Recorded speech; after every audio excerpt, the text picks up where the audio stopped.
banks of the Cumberland River, where many soldiers met their fate. We search for the history of that great struggle known as war between the states.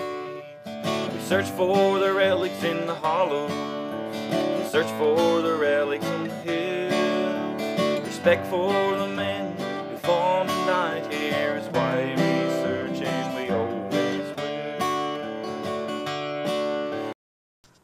Here we are, we just got here to hunt, and Quincy has found the first relic of the day, a nice eagle shield button.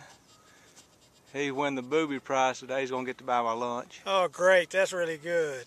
Well, we got a second here. I'll give you a little history of this place. Doug and I have been hunting here since February 6th last year, off and on. And we've been on other sites and so forth, and even out of state. But this site was used for just 9 days in December 1862. What happened, General Morgan, John Hunt Morgan, attacked the Hartsville garrison, caused such a fuss up there, got away with like 1,834 prisoners. The only ones that got out were the 2nd Indiana Cavalry. And so the head general in Carthage, Tennessee, where there were 7,800 at peak occupation up there, came and looked at the camp down here in Sumner County, and he found it to be untenable. In other words, he said Morgan could shell this camp from surrounding hills and you wouldn't have a chance. So what he did, there were 6,000 men roughly in that camp. He split that force and sent 3,000 of them to Gallatin, Tennessee to guard the rolling stock of the L&N, because Morgan had already blown up a tunnel with the train engine in there. And then he sent the other 3,000 down to this field where we were located. And they were here from after the Battle of Hartsville to the 7th of December 1862. They moved in here 1 week later on the 14th and stayed till almost Christmas Eve, and then they basically went back to Kentucky. But you had roughly 3,000 men in this area, and the 72nd Indiana group had 60 men on picket duty per day in a 24-hour period. So this is where we're hunting, and so this thing is about played out, but we got other spots been scouting. We're going to start hitting, but just a little history of the area. So hopefully Doug get him a button in a minute. What about it, Doug? Yay. Got D-Man for the D-Man fans. Look here what he's got. Pick it up, Doug. Part of a canteen spout right there. Yeah, that went on the can. That had a stem on it, and it went down to a cork. Went to the canteen. That's a good find. Most of those are gone. So, hey, that's a good find. Getting ready to get on with it. We're trying to get where we can for the Relic vacuum cleaner. Josh gets here in a few minutes. Well, here's Josh out here. He forgot his handkerchief. He's been digging. I've been a good distance from him, and Doug too.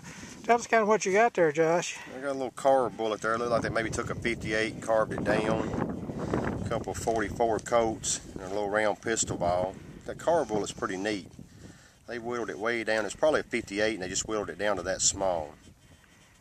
All right, well, looking good there. We're gonna get. We don't know. Doug, I think, has got about 458, so we better get up there before he hunts that place out. So we'll catch you here in a few minutes. Tennessee Trio started off 27 degrees with frost, and it's winds out of the south now, and it's kind of brisk. And Josh forgot his handkerchiefs.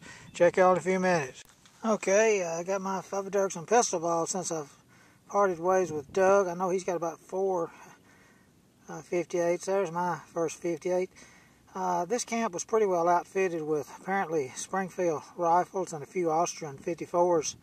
And some parts of the camps will have round balls, probably for the 1816 Springfields, or left over in the cartridge boxes.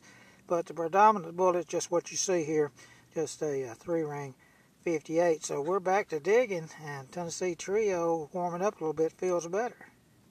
Okay, it's Quincy back here, still separated from Doug. I'm heading my way over to him. Just dug a nice eye button. It's got an eye on it. Infantry officer's button. Got the shank bent over a little on the back. So we're still at it, scattered out, but we're still finding things.